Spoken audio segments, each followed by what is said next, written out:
بسم اللہ الرحمن الرحیم۔ السلام علیکم۔ امید کرتا ہوں کہ آپ سب خیریت اور عافیت سے ہوں گے۔ اللہ تعالیٰ کی رحمت پانے کے لیے دعا۔ بسم اللہ الرحمن الرحیم۔ ربنا آتنا من لدنک رحمتا وہیئ لنا من امرنا رشدا۔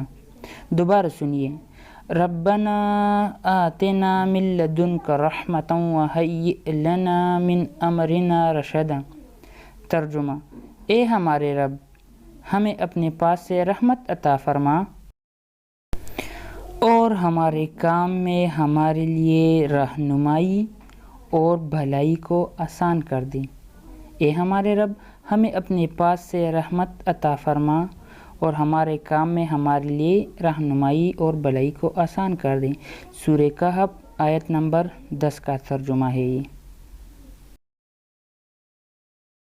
پیارے دوستو، ہمیشہ مسکراتے رہا کرو، کیونکہ یہ جناب نبی کریم صلی اللہ علیہ وآلہ وسلم کی سنت ہے۔ جناب نبی کریم صلی اللہ علیہ وسلم جب بھی کسی کے ساتھ ملتے تھے تو ہمیشہ خندہ پیشانی اور مسکراہٹ کے ساتھ ملتے تھے۔